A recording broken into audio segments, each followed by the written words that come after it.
Sì, buonasera a tutti e a tutte.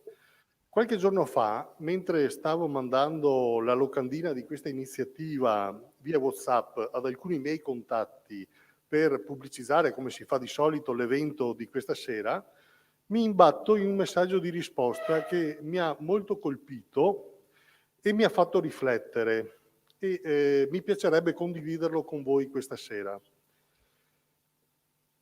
C'è una signora che ha ricevuto il messaggio e mi risponde così: adesso iniziano le celebrazioni per la festa della donna. Come donna lavoratrice e madre ho attraversato tutte le esperienze negative, dalle molestie sessuali alle difficoltà quotidiane di conciliare il lavoro con la cura dei figli. Ho incontrato uomini ai posti di comando delle istituzioni del tutto sordi a ogni richiesta di elasticità. Ho subito la concorrenza sul lavoro dei colleghi maschi e delle colleghe che non avevano figli. Ho notato, in mezzo ai pregiudizi di tutti, anche della mia stessa famiglia e anche i miei, ho incontrato una malattia che mi ha colpito nella parte più femminile del mio corpo. Ho pianto, ho urlato, ho imprecato, ma mi sono alzata, mi sono abbracciata, ho sorriso a me stessa e alla vita. Adesso mi disturba che tutto questo si riduca in un giorno di celebrazione, un giorno per metà dell'umanità. Bisogna starci nella pelle delle donne per capirlo.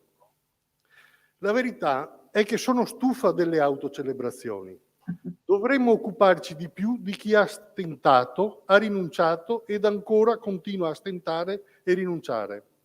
Dove sono gli asili nido? Che politiche ci sono per le famiglie? A qualcuno interessa che siamo in discesa demografica? Un saluto, Anna. Ecco, ho detto che mi ha colpito molto e mi ha fatto riflettere. Penso che quanto ha raccontato in poche ma penetranti parole in questo messaggio ci diano il senso di quanta strada dobbiamo ancora fare. Penso che ha ragione Anna. Non possiamo permetterci di ridurre il nostro impegno per raggiungere la parità di genere ad una giornata di celebrazione. Penso però che anche una giornata di celebrazione serva non per abbassare la guardia, ma per prendere la rincorsa e combattere gli altri 364 giorni dell'anno. Serva per diventare una società più equa, più emancipata, più umana, se volete.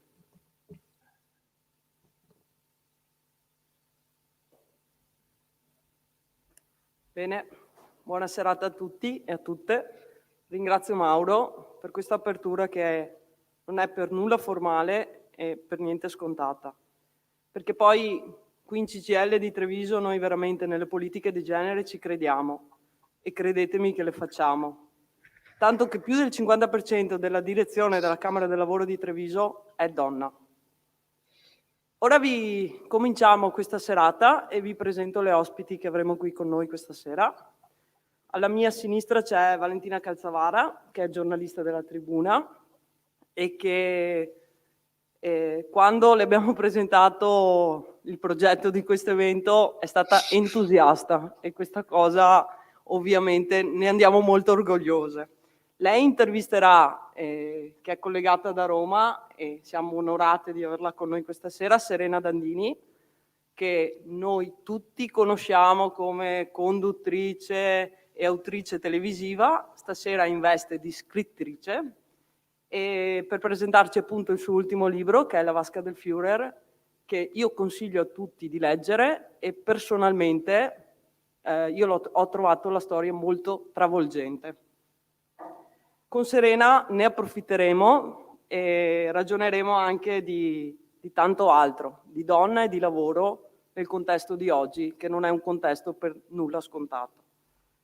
Concluderà la diretta Elena Di Gregorio, segretaria generale dello SPI Veneto, che per tutti quelli che la conoscono è una forte attivista dentro e fuori il sindacato e quindi ringrazio anche lei per essere qui. Prima di cominciare, so che state tutti lì scalpitando per sentire Serena, però permettetemi di fare un pensiero veloce. E spero che abbiate notato la scenografia del tavolo. Chiedo alla regia di inquadrare. Abbiamo le scarpe rosse perché segno della giornata contro la violenza delle donne, e per noi è un segno che la CGIL di Treviso mette fuori 365 giorni l'anno, non solo in un giorno. Il mio pensiero: quando con il coordinamento politiche di genere della Camera del Lavoro abbiamo deciso di organizzare questo evento, abbiamo deciso di partire da una storia, perché le storie ci appassionano e perché le storie ci insegnano. Negli anni di storie e di lotte ne abbiamo raccontate tante, ma il nostro impegno quotidiano come sindacato è quello di trasformare quelle storie e quelle esperienze in cultura. E non solo. Il sindacato deve mettere le fondamenta per una società di merito, dove la persona e il lavoro siano al centro della discussione. Perché le capacità, le passioni, le intuizioni non hanno sesso e non devono avere alcuna barriera culturale. Libertà vuol dire poter scegliere. Ci tenevo in modo particolare a partire questa serata con questa definizione e vorrei che stasera questo pensiero trasversale ci accompagnasse per tutta questa ora di diretta. Quindi direi di cominciare. Cominciamo con una storia di emancipazione e lascio la parola a Valentina. Grazie.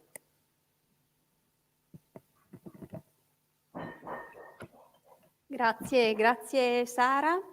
Allora io comincerei subito, appunto, perché abbiamo presentato Serena Dandini, le do il benvenuto. Ciao Serena, come stai?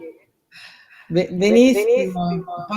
Fammi dire una piccola cosa a tutte voi. Veramente sono onorata di essere con voi in questa giornata e mi è molto piaciuta questa apertura assolutamente non retorica su questo 8 marzo che sembra appunto, no, che noi dobbiamo celebrare come la giornata delle donne. In realtà tutto l'anno è l'anno delle donne. È giusto naturalmente sottolinearle in questi giorni, però mi sembra molto importante e bello come avete aperto in maniera non retorica, perché si fa anche, ahimè, spesso della retorica, no? Ci si accontenta così di dare un contentino, come se lo chiamano il pink washing adesso, una spruzzata di rosa a qualche attività e la coscienza è a posto. Dove sono gli asili nido, come dice Anna? Infatti questa mi sembrava bellissima, quella lettera iniziale. Scusatemi, ma ci tenevo a dirvelo. E tra l'altro, appunto, tu devo dire sei una talent scout di donne coraggiose, perché di fatto nel tuo ultimo libro, La vasca del Führer, edito da Einaudi, racconti la storia di una donna, Elizabeth Miller, per tutti Lee Miller, che ha lasciato il segno nel Novecento. Allora ti chiedo, così, se ce la fai conoscere, tu che l'hai inseguita per i vicoli di Parigi, a New York, a Londra, insomma, chi è Elizabeth Miller? Ma mi ha molto colpito e sono diventata quasi ossessionata, come si capisce dal libro, chi l'ha letto l'ha già intuito, perché è una figura che raccoglie tantissime figure, è una donna che sono, no, quelle persone che hanno quel dono, ovvero di essere amiche del caso e del destino, per cui lei ha incarnato un secolo in realtà, perché aveva la capacità di trovarsi sempre al momento giusto, nel posto giusto, proprio quando gli avvenimenti della storia prendevano vita. È stata una donna bellissima, una modella a New York negli anni '20, quindi sulle copertine di Vogue, ha incarnato la quintessenza delle flappers, no? Delle famose ragazze eroine dei romanzi di Francis Scott Fitzgerald, ma non contenta, ha deciso che non era soddisfatta di essere solo una fotografia, ma voleva lei fare le fotografie, e quindi è andata a Parigi ed è diventata fotografa, la scuola di Man Ray, grande fotografo, è diventata la sua amante, la sua allieva, e l'ha anche, diciamo, superato, se vogliamo, perché comunque è diventata la sua musa, ma il ruolo di musa le stava stretto, e quindi anche lì ha fatto un altro scarto, un altro passo, una vita molto rocambolesca, si è trasformata in fotoreporter di guerra, da cui questo titolo La vasca del Führer, che sembra un po' inquietante, ma lei è stata una delle prime fotoreporter a entrare in un campo di concentramento dopo la liberazione e a documentarne con le sue fotografie e i suoi articoli gli orrori. Quindi una vita veramente immensa, ricca di avventure, anche di dolori, ma che è molto simbolica e mi ha attratto proprio per poter parlare della libertà, se volete, che è un tema molto, a me molto caro e molto importante, specialmente per le nuove generazioni, non solo di donne, ma anche di uomini. Ecco, e ti chiedo, com'è scattata la scintilla? Come hai scovato Elizabeth Miller, che poi tra l'altro, come dire, è presente anche in questa ricostruzione della copertina del tuo libro?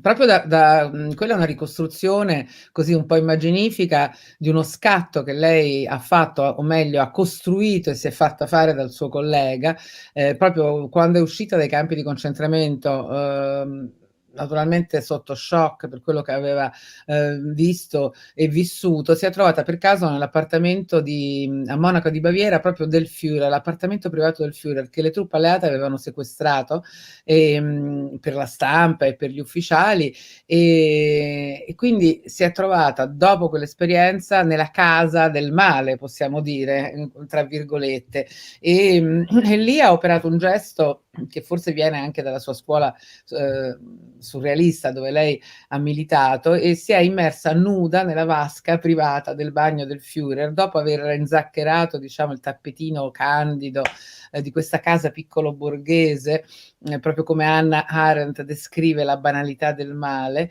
mettendo anche una foto di Hitler sulle mattonelle del bagno, e si è fatta fotografare da David Sherman, che era un suo collega fotoreporter di Life, guardando fissa in macchina con uno sguardo quasi inquietante da sfinge. È stato io ho visto questa foto in bianco e nero e lì per lì non capivo, perché era chiaramente una mise en scène, una messa in scena, ma con qualcosa di più forte, no? Che ha attraversato i decenni, gli anni, proprio è arrivata fino a noi con una potenza incredibile, e quindi sono andata da lì a capire ma chi è questa donna, e ho scoperto che era una foto scattata da una donna appunto nel 1945 in quella situazione, e da lì è stato evidente che non potevo fare a meno di andare a scartabellare la sua storia, cercare di conoscerla, ed è uscito poi questo diciamo romanzo biografico, ma dove ogni tanto io faccio capolino con dei miei commenti personali, perché le vicende sono talmente intriganti e interessanti, e come dicevate anche all'inizio, le storie degli altri sono così importanti per noi, per farci riflettere sulla nostra storia, che non ho potuto fare a meno di scrivere questo libro. Ecco, e poi se dovessimo dire il segno distintivo, almeno per me che ho letto il tuo bellissimo libro, di questa donna, è che è un'inguaribile cacciatrice di libertà. E questa libertà è una libertà di cui tu ci fai assaporare nel libro. Leggo un piccolo passo anche per chi ci sta seguendo da casa. Prima abbiamo citato le flappers, insomma queste donne che chi sono? Sono delle ragazze emancipate, impertinenti, che indossano vestiti sopra il ginocchio, ballano il Charleston, bevono, fumano e non si accontentano di guidare l'automobile, ma si sono addirittura messe in testa di guidare la propria vita nella direzione che più desiderano e a velocità spericolata. Ecco, ti chiedo, perché sicuramente queste parole secondo me creano un ponte con il presente. Questa libertà di noi donne, quanto spaventa ancora oggi gli uomini?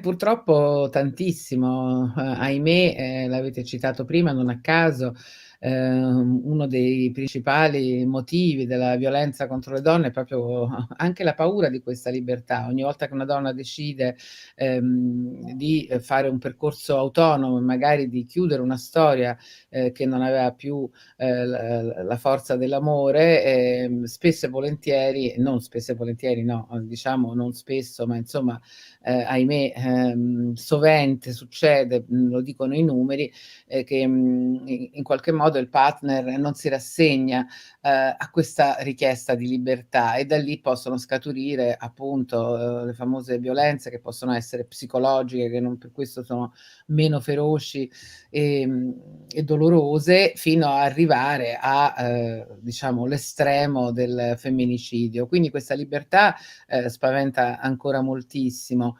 In quel periodo poi è interessante, perché le flapper sono dopo la prima, è un fenomeno di emancipazione furibondo che avviene dopo la prima guerra mondiale, perché sempre dopo le guerre o dopo le crisi epocali, diciamo durante, anzi, le guerre e le crisi epocali, le donne, visto che gli uomini sono al fronte o sono costrette a in qualche modo, no, a rimboccarsi le maniche, come adesso vediamo durante questo periodo terribile di pandemia e di Covid. Le donne si sono veramente rimboccate le maniche, nel senso che hanno tenuto, ma non solo in Italia, in tutto il mondo, hanno tenuto in piedi i paesi, perché hanno dovuto sobbarcarsi del lavoro di cura, di famiglia, no, la DAD, qualsiasi mamma potrà parlare di questo. E non solo, ma sono state le prime a essere colpite invece con la disoccupazione, no? I dati parlano chiaro, abbiamo tutti letto i report. Poi però, quando finisce il periodo, come dire, di pericolo, per cui gli vengono chieste magari anche dei lavori straordinari, non vengono riportate a casa, e così le flappers è un fenomeno che poi hanno cercato in tutti i modi di contenere, ossia questa emancipazione femminile l'hanno cercata in qualche modo di riportare, no? Nei ranghi, e ogni volta succede questo, come dire, avanti e indietro della libertà, e quindi è un percorso sempre accidentato, ed è bene che le nuove generazioni sappiano quanto è importante difendere i diritti che abbiamo acquisito, perché non sono mai scontati, no? Magari una ragazza oggi non si rende conto, giovanissima, che tutte le libertà che ha sono state le loro nonne, le loro mamme, le loro nonne, le loro bisnonne a combattere, no? Per averle, e pensa che siano una cosa così che ormai è data. Non è così, ecco, è importante ricordarglielo. Ecco, a questo proposito, visto che mi hai dato il fianco, il protagonismo femminile, il femminismo, secondo te come sta nel nostro paese? Ma guarda, io penso, sono sempre molto ottimista, bisogna essere ottimisti, se no siamo finiti. E quindi penso che comunque abbiamo fatto veramente grandi passi avanti, però appunto bisogna sempre tenere la guardia alta, perché ci sarà sempre un governo che vorrà riportare le donne dentro lo stereotipo che più fa comodo a un sistema patriarcale. Il meraviglioso libro di Margaret Atwood, no? L'Ancella, di cui poi è stata fatta anche una bellissima serie, che sembra una cosa distopica, di fantascienza, no? Che dice, vabbè, chiaramente un'esagerazione. Lei ha detto, io non ho inventato nulla, mi sono solo permessa di prendere tutte le cose che sono successe e continuano a succedere in vari paesi del mondo, sono successe nella storia, e metterle solo in un posto, che è il famoso Gilded, dove avviene la storia. Quindi tutto quello che noi leggiamo, che ci scandalizza, ci inquieta, ci indigna, in realtà è esistito e ancora esiste in tantissimi paesi. Quindi la guardia va tenuta alta. Ecco, e a proposito dell'attenzione che dobbiamo continuare a tenere accesa anche nel nostro presente, il tema della violenza di genere è un tema che tocca anche Elizabeth Miller nel tuo libro in un paio di occasioni, magari poi ce le racconterai, ed è un tema assolutamente presente. Le scarpette rosse ce lo ricordano, poi vorrei anche aggiungere un elemento, insomma, che è accaduto oggi, perché oggi in provincia di Treviso è stato arrestato un uomo con l'accusa di aver appiccato il fuoco di casa, e in quel rogo è morta la moglie e un'amica. Ecco, quindi questo tema è un tema che torna sempre. Da quando Elizabeth Miller ha subito, diciamo, quelle violenze sono passati 100 anni, insomma quasi un secolo, eppure siamo ancora indietro. Perché siamo così tanto indietro?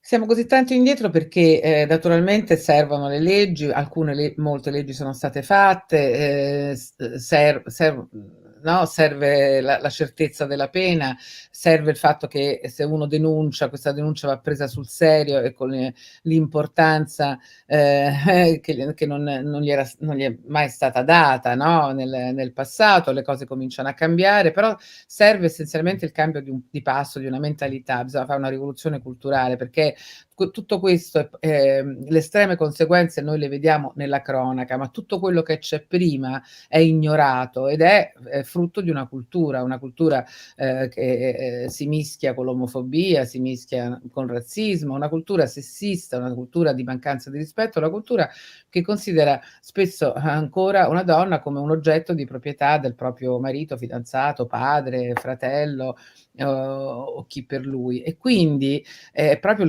è la cultura che deve essere cambiata, sin dalle scuole, sin dall'educazione dei figli, dalle stesse madri che spesso perpetuano questa cultura perché pensano che quello è il modo come è sempre stato e continuerà ad essere, anche per essere accettate. Molte donne in qualche modo si mettono in questi schemi di maschilismo puro per essere accettate, no? Perché quello le madri ci hanno insegnato che così bisognava fare. Allora lì va proprio scardinata una cultura e si fa e si deve fare nelle scuole, ci vorrebbe proprio, io dico sempre, cominciare con l'educazione sentimentale sin dalle elementari, cosa che in questo paese ogni volta che si dice tremano il terrore di fare l'educazione, non la chiamiamo educazione sessuale, chiamiamola educazione sentimentale, del rispetto delle diversità. Secondo me potrebbe avere un suono forse diverso e non spaventare le sentinelle del puritanesimo, però sarebbe assolutamente fondamentale. Se non si comincia da lì è difficile, no, cambiare. E poi diciamo che in qualche modo anche i social, questa cultura dell'immagine in cui siamo un po' tutti schiavi, specialmente gli adolescenti, non aiuta a creare quel tipo di percorso di cui stavo parlando. Ecco, e a proposito, ci arrivano anche dei segnali da questo fronte, cioè la pandemia non sta aiutando le donne e tutti gli indicatori che riguardano la violenza di genere, la violenza domestica, ci dicono, insomma, dall'Istat al telefono rosa, al 1522, il numero antiviolenza, che questo periodo di chiusura in casa ha fatto esplodere il fenomeno della violenza. Che tipo di risposte, secondo te, appunto non retoriche ma urgenti, si potrebbero dare in questo senso per supportare le donne, le famiglie, perché poi nella violenza ci sono le donne, ci sono i figli anche? Ma infatti bisogna al primo segno parlare, farsi aiutare, non avere paura, questa è una cosa fondamentale. È molto importante che il 1522 appunto è il numero che uno può chiamare, ha messo anche una app per cui uno può digitare senza parlare, perché a volte tu non hai proprio la possibilità di parlare. Naturalmente la pandemia, questo meraviglioso slogan "stiamo a casa per la salute di tutti", per le vittime di violenza è diventato un incubo, perché si sono ritrovate chiuse come in una prigione insieme al loro aguzzino.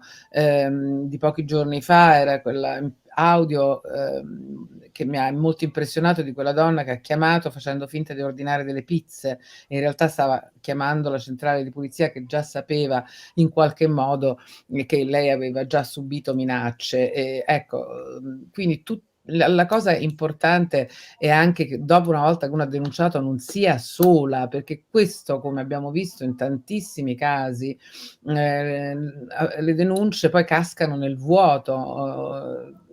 Ci sono casi assurdi in cui, no, una vittima di violenza, sono delle morti annunciate, ahimè, capito? Quindi io non voglio più leggere, sentire raptus di follia, raptus di violenza, perché sono storie già scritte, e siccome sono già scritte noi possiamo cambiare il corso con queste cose che sto dicendo, ma naturalmente potremmo fare una serata a parte su questo, ma ci vuole un'allerta e una prontezza e una coscienza del problema. Devo dire che le forze dell'ordine devo veramente applaudire, perché c'è una cultura di cambiamento enorme. Una volta una donna andava a denunciare, gli dicevano: ma no, ma vai, non è che vuoi rovinare tuo marito, metti nel penale, torna a casa, vedrai, fate pace, capito? Questo tipo di cose che spesso anche le stesse famiglie dicono alle vittime di violenza, vuoi andare a rovinare. Siccome non è facile chiaramente denunciare la persona con cui tu hai fatto dei figli, con cui tu hai costruito un progetto d'amore e che invece non si è rivelata tale, e non è un atto difficilissimo, vanno aiutate in questo percorso e protette. Ecco, questo è molto importante. Ecco, in questo percorso, c'è un altro elemento. Elizabeth Miller ci dà lo spunto, perché quando lei si sentiva stretta nelle relazioni, aveva diciamo si aggrappava al lavoro. Almeno in un paio di occasioni questa cosa è successa, cioè lei, investiva se stessa coltivando il suo talento, approfondendo il suo mestiere. Ecco, quanto è importante il lavoro per una donna in generale, ma anche per una donna che subisce una violenza, il fatto di poter essere autonoma economicamente. Ma è fondamentale.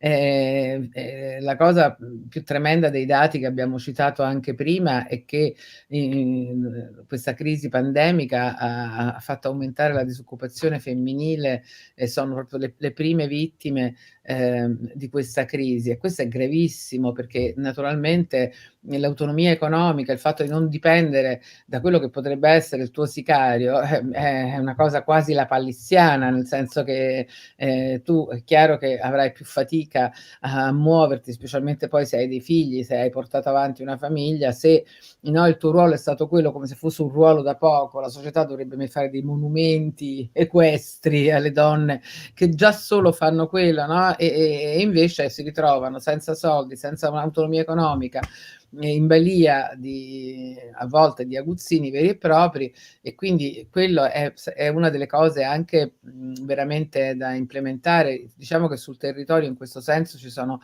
i centri antiviolenza che andrebbero, si parlava di asili nido, ma parliamo anche dell'importanza del lavoro che svolgono spesso a volte in un deserto totale, dove ci sono queste case rifugio dove le donne si possono rifugiare con i figli e sono mantenute. Quindi voglio dire, tutta questa struttura sociale, io mi auguro, e su questo non faccio che ripeterlo, come lo ripetono tutte le donne che fanno parte di un movimento, Half of It, sul Recovery Fund in tutta Europa, sono queste le cose che fanno la civiltà poi di un paese. Mi auguro che questi soldi vadano a tappare questi enormi buchi. Ecco, lo dicevamo prima, le donne durante la guerra hanno mandato avanti anche loro i paesi, sono state coloro che hanno fatto, come dire, la resistenza nelle città, e tu ne fai un bellissimo ritratto nella vasca del Führer. Sono un piccolo esercito di cuoche, telefoniste, autiste, postine, ispettrici delle munizioni, operaie e contadine, più di 65.500 donne che con ruoli diversi si occupano nell'ombra di mandare avanti il Regno Unito durante il conflitto, salvaguardando i preziosi meccanismi della vita sociale. Ecco, è un'immagine che potremmo applicare a tutti i paesi, ovviamente. Come vedi, perché le guerre sono state insomma un momento drammatico, assolutamente. La pandemia è un altro tornante della storia, non so se sia il caso di paragonarlo a una guerra, ma No, secondo te usciranno le madri, le lavoratrici da questo momento storico? no, sicuramente allora, io ogni volta che fanno il paragone con la guerra, rimango un po' così, perché secondo me una guerra, cioè la guerra è una cosa, è un'esperienza totalmente diversa. Lì sono degli uomini che decidono, non so, per esempio, no, se sei la paura che tu hai del virus, che tutti noi abbiamo, però non può essere paragonata alla paura magari di una bomba che ti arriva dalla testa, buttata da un altro uomo che è stato comandato per uccidere e distruggere altri esseri umani e distruggere le città. Insomma, farei una distinzione su questo. Però questa pandemia ha delle, no, caratteristiche, come abbiamo già sottolineato prima, che avvicinano a certe situazioni e dove le donne veramente sono state e continuano ad essere una colonna portante della società. Poi però appunto uno si scorda di queste cose, viene sempre richiesto questo lavoro extra, questo sacrificio extra, e poi però quando le cose si rimettono in moto, come dire, tutto il lavoro fatto dalle donne viene dimenticato. C'è un pezzo nel libro dove c'è un bellissimo articolo di un'editrice inglese di Vogue, che è una donna molto in gamba, che è quella che ha permesso a Elizabeth Miller di andare al fronte, cosa che insomma non era assolutamente scontata, poi specialmente essere l'inviata di guerra di un giornale come Vogue, perché lei quello conosceva e lì scriveva, e quindi è lì che ha cercato, e questa editrice ha capito che in un momento così, anche in una rivista così patinata, era assurdo se non parlasse della realtà, e quindi gli ha permesso di portare avanti questo lavoro. E lei fa proprio un appello generale dicendo speriamo che tutte le donne che hanno fatto così tanto, no, per questa situazione non vengano, cosa bisognerà fare, cosa bisognerà aspettare affinché non se ne accorgano dopo, no, quando è passata la crisi, quando è passata la guerra, quando è passata la pandemia, no, di tutto il lavoro fatto da queste donne. Questa è una lettera, un articolo, capisci, non so, del 48, del 47, cioè, quindi stiamo parlando ormai di decine di anni, e delle volte sembra, appunto, come dicevi prima, che uno non ha fatto nessun passo avanti. Auguriamoci di no, insomma, siamo anche qui questa sera per questo, per ricordare queste cose, perché il passato e la storia e la memoria ci servono per non ricadere negli stessi errori e per magari, appunto, fare di meglio. Assolutamente, il ruolo della memoria. Elizabeth Miller documenta la storia, documenta l'orrore dei campi di sterminio, del nazismo, del fascismo, quindi fa un lavoro di grandissimo valore storico, anche appunto per una rivista che era abituata a pubblicare solo servizi di moda. Ti chiedo, rispetto al presente, ci sono anche oggi degli ismi che soffiano in Europa, soffiano in Italia, nel mondo, sopra le nostre teste? Pensiamo alla Francia di Le Pen, piuttosto che all'Ungheria di Orban, pensiamo all'Egitto, dove c'è uno studente, Patrick Zaki, prigioniero da più di un anno. Ecco, ti chiedo quali leve, quali attenzioni dobbiamo sollevare rispetto agli ismi di oggi? Ma guarda, è molto interessante lo studio della storia, non è una cosa, ammuffita e noiosa e retorica, a volte come, no, delle volte la giornata della memoria, siamo qua a ricordare, invece è, scavare nella storia per realizzare questo romanzo mi è servito moltissimo, mi ha fatto capire moltissime cose, e spero di averle restituite, per le mie lettrici e i miei lettori. Colpisce il fatto, io non penso che possa tornare il fascismo coi cappelletti, il nazismo, cioè tutta quella parafernalia, ma non è tanto è la forma, è il contenuto, no, che invece è importante. C'è una frase di Hannah Arendt, proprio del 48, che dice come dire, il suddito ideale di un regime sovranista, populista, eccetera, non è tanto il perfetto comunista o il perfetto fascista, ma è quello che non sa distinguere tra il vero e il falso. Pensate quanto è attuale questa frase. Cioè noi siamo immersi in una propaganda continua di fake news.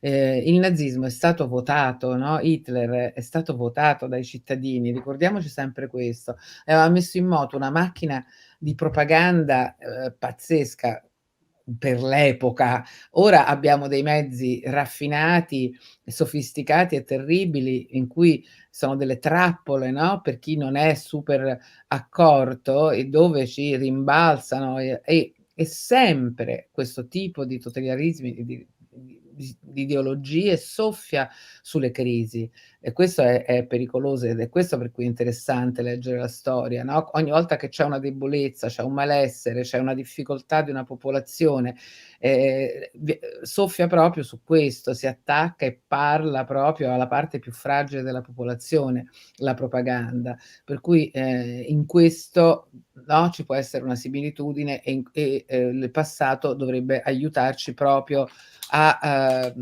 essere accorti e non diventare, come dire, vittime fragili, no, di queste provocazioni, di questa propaganda.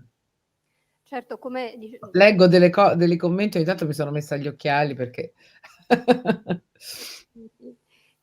no, come dicevi tu, appunto, ci sono i mandanti che hanno le mani insanguinate di sangue, metaforicamente, però anche l'indifferenza pesa. pesa ieri come oggi, credo. Famoso odio gli indifferenti di Gramsci è sempre valido, è sempre, no, una frase che ci rimane scolpita nei nostri cuori. Sì, l'indifferenza è anche un po' l'abbrutimento, perché è evidente che siamo tutti un po' abbrutiti da questa situazione, dalla crisi. C'è chi è privilegiato e che comunque però cerca allora di scacciare le problematiche. Se pensiamo che ci sono delle guerre da anni a 2 metri da casa nostra e comunque cerchiamo di, no, di non è solo indifferenza, è anche un certo, sicuramente un abbrutimento dato dalla difficoltà della vita di tutti i giorni, quotidiana, che ci rende più cinici, egoisti. E poi c'è anche un'abitudine, no, io vedo ogni giorno c'è un bollettino di morti che ormai sono dei numeri, no? Oggi la pandemia ha fatto, ma oggi ne ha fatti 200 di più. Però è come se l'abitudine in qualche modo all'orrore ci rendesse in qualche modo indifferenti, appunto. No, bisogna assolutamente scacciare questo sentimento. Ecco, l'indifferenza si rompe in tanti modi.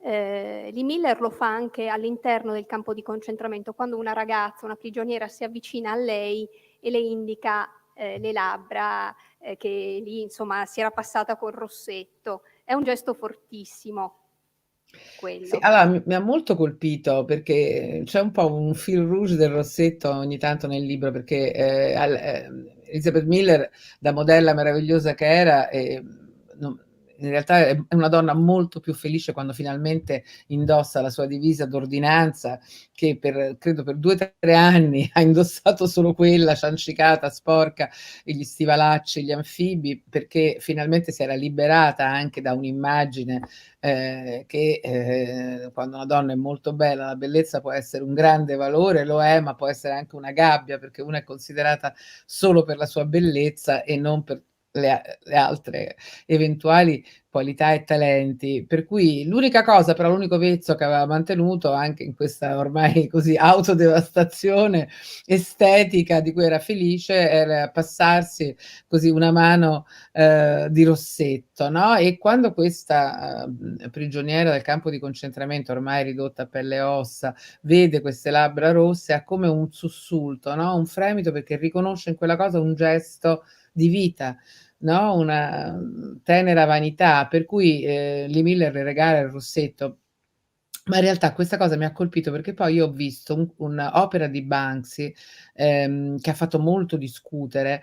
Se volete ve la racconto, che nel libro c'è questo racconto, dove lui ha passato del rossetto rosso in una foto in bianco e nero autentica di prigionieri dei campi di concentramento. Molti si sono naturalmente scandalizzati da questo gesto. In realtà lui spiega, ed è molto interessante, che un tenente inglese, uno dei reggimenti che è entrato, mi sembra, non so se a Buchenwald o in quale altro campo di concentramento, ricorda questo aneddoto che a un certo punto la Croce Rossa manda un camion carico di rossetti e tutti erano così scioccati dal fatto di mo che serve da mangiare, coperte, medicine, e invece poi lui l'ha trovato un gesto geniale, perché le donne hanno preso questi rossetti come ricordo finalmente della vita che gli avevano tolto, perché, come racconta Primo Levi in Se questo è un uomo, benissimo, prima di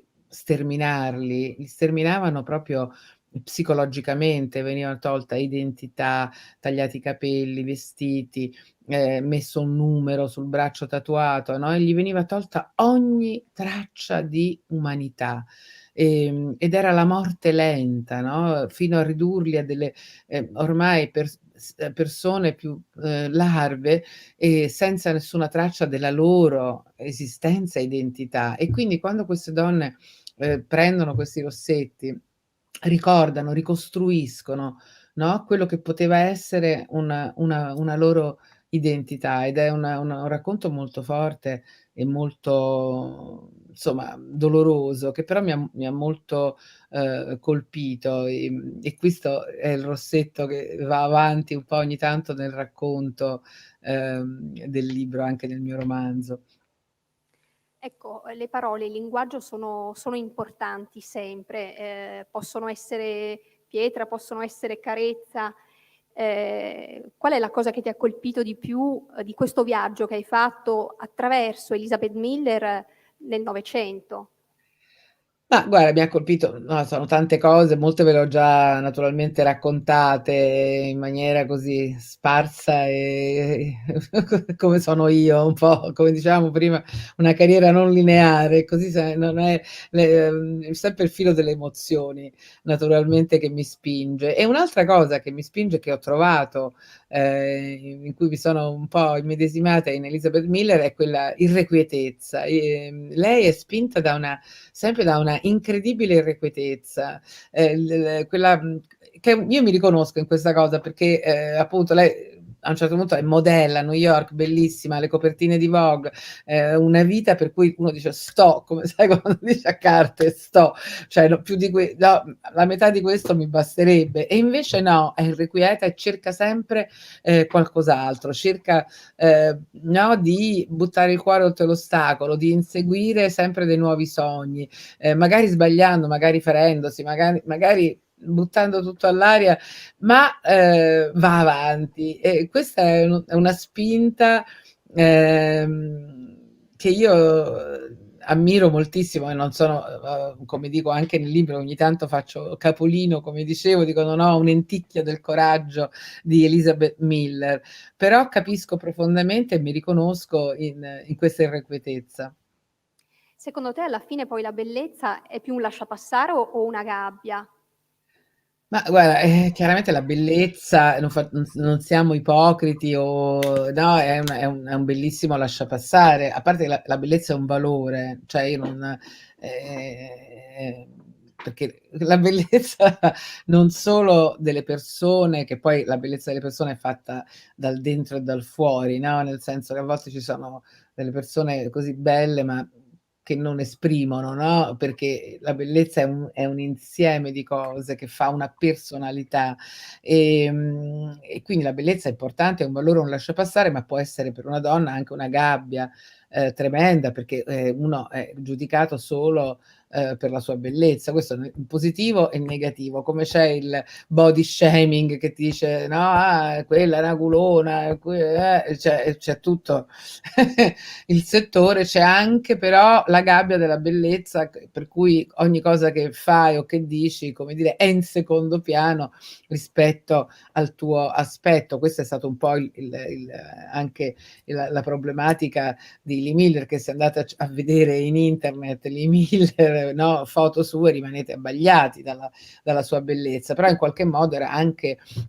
la difficoltà per farsi no, invece prendere sul serio come giornalista, come fotografa, comunque per le sue altre qualità, no? Quindi è sempre una lotta tra la tua fisicità, no, per quanto sia in negativo o positivo, e l'immagine che la società ha. Per questo è molto importante, lo dico specialmente ai giovani maschi e femmine, perché poi anche i maschi ora sono vittime li vediamo cioè, rincorrere assurde tartarughe o tagli di capelli improbabili. Così, perché comunque, no, ci sono degli stilemi, degli stereotipi, fregatevene degli stereotipi, perché guardate, poi la personalità è l'unica cosa che conta, è quella che poi fa innamorare e affascina, no, le persone, io credo, dalla mia esperienza, e non naturalmente il look perfetto, le forme perfette o gli addominali scolpiti, che non ce ne frega proprio niente, insomma. Scusate se uso termini, ma insomma, per parlare dritto per dritto, no? Ecco, tra l'altro poi Serena, noi oggi insomma abbiamo ricordato con questo evento i 110 anni della Camera del Lavoro, ma ci stiamo avvicinando, insomma si sentono già i pollini di mimosa nell'aria anche all'8 marzo, quindi alla giornata internazionale della donna. Qual è il tuo augurio, però duraturo? Perché all'inizio dicevamo, Sara diceva insomma Sì, che... guarda, sta cosa sembra come la giornata del cane randaggio, c'è la giornata del cane randaggio, poi c'è la giornata della donna, poi c'è la giornata, no, del gattino perduto, cioè, st'8 marzo a me, ma proprio, no, diciamo da un certo punto, lo dico affettuosamente, poi però giustamente ne approfittiamo, va celebrato per ricordare, come si diceva anche all'inizio, che proprio dar la spinta a no, approfittare che almeno l'8 marzo ti danno retta, ti fanno parlare e allora sono ironica naturalmente, che è la mia natura, però per dare la spinta a considerare, anche perché comunque le conquiste delle donne sono le conquiste di tutti. La lettura è interessante anche per eventuale investimenti del recovery fund, non è che le cose perché le donne vogliono le cose delle donne, le conquiste delle donne sono le conquiste di tutti. Se le donne lavorano aumenta il PIL, se ci sono gli asili nido comunque le donne possono lavorare, comunque in famiglia stanno tutti cioè le conquiste delle donne sono sempre state una cosa che poi si sono riverberate su tutta la società, quindi mi dà anche un po', devo dire, fastidio quando no, dobbiamo sempre essere allora, noi a parlare di femminicidio, noi a parlare di violenza contro le donne, cioè dovrebbe essere tutta la società, uomini e donne insieme, perché veramente sono vantaggi, benefici e benessere che si riverberano su tutti quanti. Non so, questo è la mia il mio pensiero. E a proposito di questo pensiero, c'è un bellissimo passaggio di una lettera che è un bellissimo respiro di libertà, secondo me, una mini lectio magistralis valida per tutti, uomini e donne. Ah, quando tu intendi che mi hai chiesto di leggerla, La lettera, sì. Quando lei, nel suo varie rocambolesche vite e percorsi, a un certo punto sposa anche un miliardario, c'è sempre un momento nella vita, io poi lo dico nel libro, io non ho mai sposato un miliardario, però la tentazione, no? Può Però essere poi forte. dice, dai, almeno, cioè, invece poi anche da lì lei naturalmente fugge perché la vita da signora tutta perle e Satin non la interessa e la annoia profondamente, la sua irrequietezza appunto la spinge. E allora spedisce questa lettera a questo marito dicendo: caro Aziz, non c'è modo di fingere che il problema non esista. Vorrei la combinazione utopistica di sicurezza e libertà. Quante di noi vorremmo, ma insomma. E sul piano emotivo ho bisogno di essere assorbita da un lavoro o da un uomo che amo. Credo che la prima cosa da fare sia prendermi o crearmi la libertà, fatto che mi permetterà di concentrarmi di nuovo su qualcosa. E poi spero di trovare anche qualche forma di sicurezza. E se non la trovo, perlomeno lo sforzo mi terrà sveglia e viva. Un applauso. Questa è Elizabeth Miller. Io Serena, se sei d'accordo, darei la parola ad Elena Di Gregorio, segretario generale Molto del volentieri. CGIL del Veneto, eccola qui. Prego. Bene, grazie.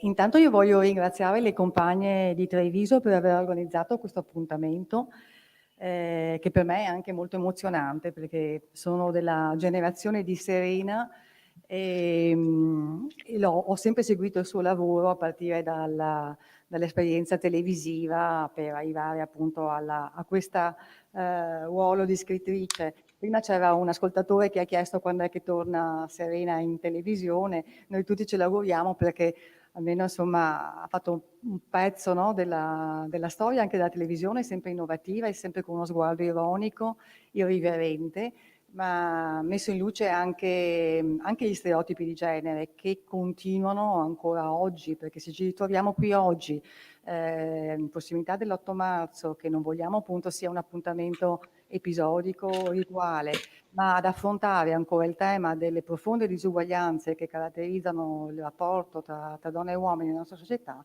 è perché evidentemente appunto ancora abbiamo molta strada da fare, come diceva Anna nel messaggio che ci ha letto Mauro commentando il messaggio di Anna. Sicuramente abbiamo fatto tantissime conquiste, a partire dalla riforma del diritto di famiglia che ha abolito la patria potestà. Era il 1975, io ogni tanto lo ricordo a mia figlia, per dare un'idea di quanto, no, recente sia e quindi quanto sia durata nel nostro paese il patriarcato e quindi quanto ancora agisca culturalmente il problema che noi abbiamo e con il quale ci misuriamo ancora molto, molto spesso. Riforma del diritto di famiglia fino ad arrivare insomma, alle recenti sentenze della Corte Costituzionale sulla non obbligatorietà del cognome del padre per i figli, no? Quindi un po' di strada ne abbiamo fatto rispetto a questa, o per la mia generazione lo stupro che è passato dal delitto contro la morale a delitto contro la persona. Anche questo è un passaggio non di poco conto che lascia il segno, per non parlare delle grandi conquiste dal divorzio alla libertà di scelta con l'interruzione volontaria della gravidanza, entrambi diritti generali, non solo delle donne, ma che vengono e che sono sotto attacco molto forte da una destra che è sempre molto più aggressiva e che fa politica sul corpo delle donne. Ed è una cosa che, rispetto alla quale insomma, bisogna avere la capacità di reagire tutte assieme. E sono battaglie che abbiamo fatto come donne, con il femminismo, molte di noi insomma, hanno partecipato a queste lotte con l'impegno del sindacato, perché le conquiste anche nel mondo del lavoro sono state molto importanti. Però le nostre ragazze che sono cresciute, che hanno avuto la possibilità di studiare nella scuola e che hanno ottenuto anche risultati migliori rispetto ai loro compagni, si misurano ancora oggi con una forte segregazione nel mondo del lavoro. La segregazione che hanno nell'ingresso, hanno in un lavoro che è sottodimensionato, sottoqualificato, demansionato, poco qualificato, precario e povero. E la precarietà nel mondo del lavoro femminile è veramente una piaga. I dati Istat di questi giorni, no, che ci dicono che il 99% dei che ha aperto il posto di lavoro sono donne, non sono sufficientemente discussi e non li affrontiamo in maniera adeguata, perché solo questo, no, richiederebbe delle politiche, una reazione anche da parte della politica e del governo che invece non c'è. Le donne sono concentrate nel lavoro di cura. Noi sappiamo quanto è fondamentale, il Covid ha fatto emergere quanto è fondamentale il lavoro di cura. Senza la cura non si vive. Ciò nonostante è un lavoro che è che è mal retribuito proprio perché è un lavoro femminile, che ha un'alta concentrazione femminile. Siamo gli ultimi in Europa per l'occupazione femminile, ma anche dei giovani purtroppo. Ma questo non è un problema delle donne, così come non è quello della violenza. Insomma, è un problema di politiche sbagliate, è un problema dello sguardo di chi agisce quelle politiche. Ed è per questo insomma, che sarebbe importante avere una rappresentanza, è importante avere una rappresentanza delle donne nei luoghi in cui si decidono e si attuano le scelte che valgono per la vita di tutti noi, donne e uomini. E come veniva ricordato, la preoccupazione che noi abbiamo è che con questa crisi le donne vengono espulse nuovamente dal mercato del lavoro, vengono ricacciate a casa, come è avvenuto dopo le grandi guerre, dove prima hanno svolto un ruolo di perno sociale fondamentale. Ci ricordiamo ancora le eroine, le infermiere eroine della prima stagione del Covid, ma poi con la crisi sono le prime a perdere il lavoro, sono quelle che devono fare un passo indietro, perché nella cultura dominante maschile c'è ancora la primazia, il diritto principale dell'uomo ad accedere al lavoro, dal capofamiglia, ad accedere al lavoro, ad autorealizzarsi, ad avere una dimensione pubblica.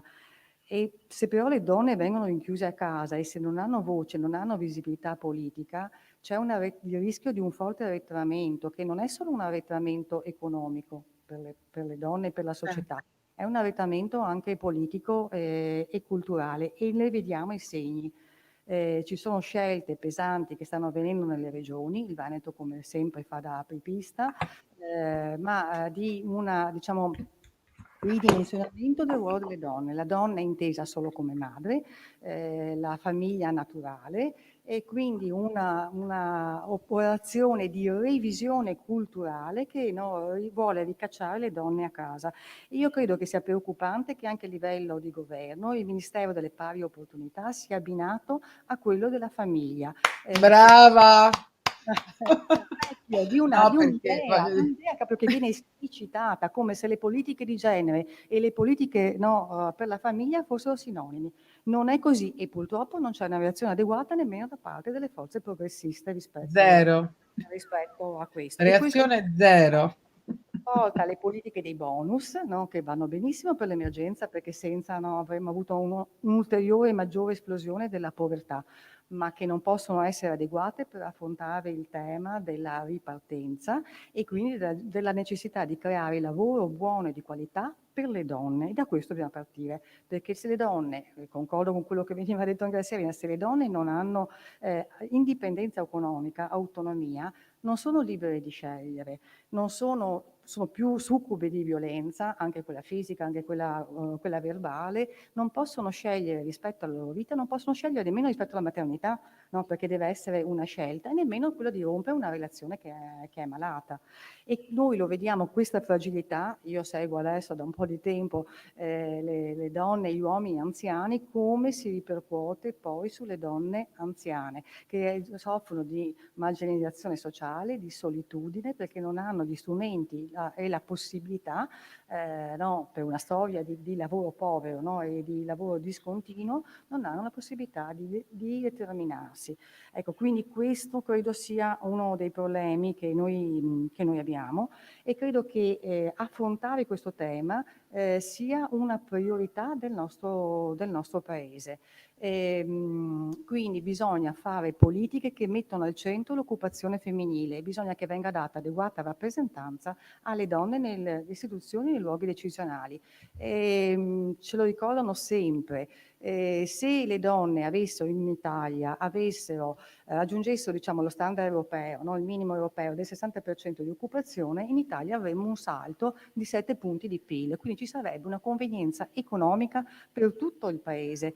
Ma non si fa questo, nonostante sia razionale, non si fa perché non si vuole fare, perché siamo ancora sufficientemente intrisi di una cultura patriarcale, e perché chi siede nei luoghi di decisione sono ancora prevalentemente uomini che fanno politiche, no, maschili, pensate per un mondo maschile. Bisogna fare un salto culturale, accettare il fatto che il mondo è fatto da donne e da uomini, che il pensiero maschile non è universale, non rappresenta tutto, e quindi bisogna che si costruiscano le politiche che provino a capire la differenza, a capire la discriminazione e a trovare delle soluzioni per cambiare, perché bisogna cambiare veramente, non è più accettabile andare avanti in questo modo.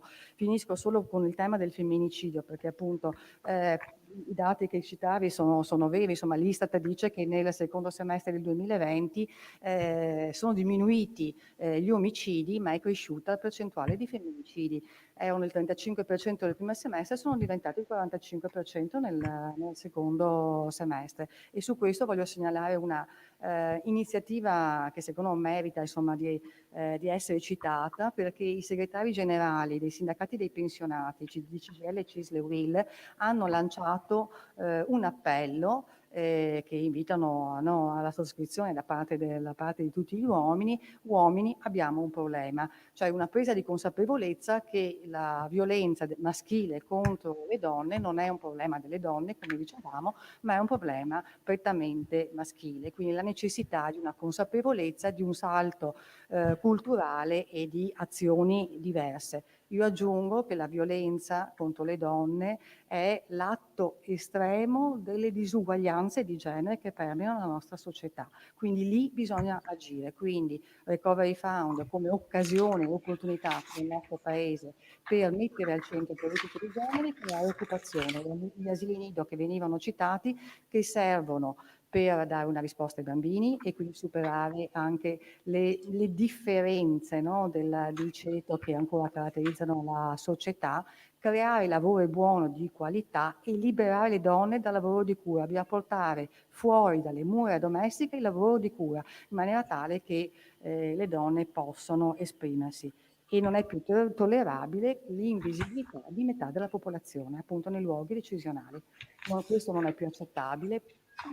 Anch'io sono ottimista rispetto al futuro, perché vedo una capacità di reazione anche da parte delle giovani ragazze che non ci stanno più ad essere invisibili, ad essere non partecipi del loro destino, e quindi credo che assieme, nonne, figlie e nipoti, possiamo veramente riprenderci la voce, non accettare di essere ricacciate dentro le mura domestiche in un ruolo subalterno, ma pretendere di contare, pretendere di decidere, pretendere di poter sognare e anche di lottare per realizzare i propri sogni.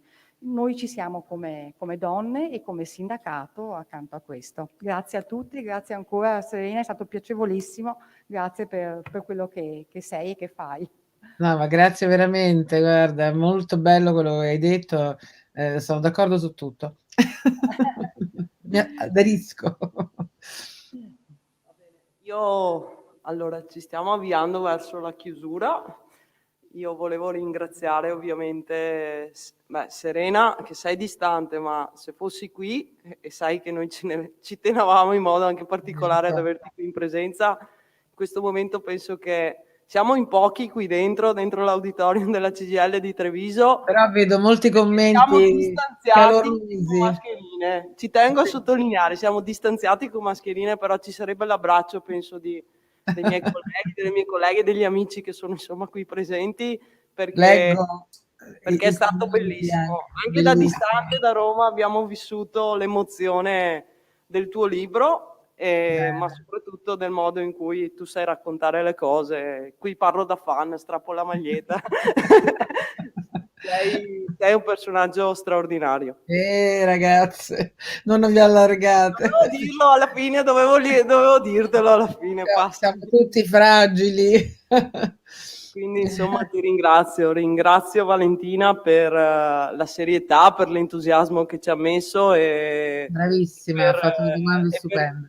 Questa bellissima chiacchierata che abbiamo fatto in questa oretta, e ringrazio Elena che ovviamente ha messo il pezzo del lavoro, quello che dobbiamo fare, perché poi io l'ho citato un po' all'inizio della mia introduzione. Come CGIL di Treviso noi ci crediamo, e appunto il coordinamento ha intenzione di fare, oltre che a dire, insomma, abbiamo intenzione di fare, ecco. Complimenti veramente per il vostro lavoro, ragazze, fatemelo dire, poi mi taccio. Grazie Serena. No, ma tu puoi dire tutto quello che vuoi.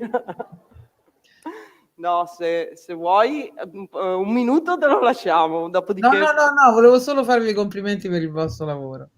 Brave. Grazie, e comunque quest'anno festeggiamo 110 anni, siamo giovani di faccia, ma di contenuti siamo diciamo saggi, ecco, mettiamola così. Abbiamo le radici. Questo è il secondo evento, e ricordo agli amici che sono collegati da casa. Come minimo dovrebbero farvi il vaccino subito, così. No, infatti, no, ricordo che ci saranno altri avvenimenti, e insomma tutto l'anno ripercorreremo insomma questa strada e questa storia dei 110 anni. Poi se ci sarà l'occasione, Serena, tu hai l'invito ufficiale da parte della segreteria della CGIL di Treviso. Ormai firmato, sì. Abbiamo le porte aperte, quando si potrà, ben volentieri, magari ci pensiamo di fare qualcos'altro e dal vivo. Passo la parola a Valentina, e comunque io vi saluto insomma intanto per il momento, e abbiamo deciso di chiudere così oggi. Sì, io chiuderei ricordando quello che tu, Serena, indichi come l'altrove assolato nella vasca del Führer. Credo che sia quello che Elena diceva, insomma, pretendere di sognare, cercare e trovare la felicità. Per cui credo che come ragazze possiamo augurarci questo. Che dici? Mi sembra perfetto. Altrove assolato è un luogo immaginifico del pensiero, dove comunque pensi sempre che più in là c'è un altrove assolato che ti aspetta, e perché non provare a raggiungerlo? Ci proviamo. Grazie. Grazie a voi ragazze, brave. Grazie di cuore.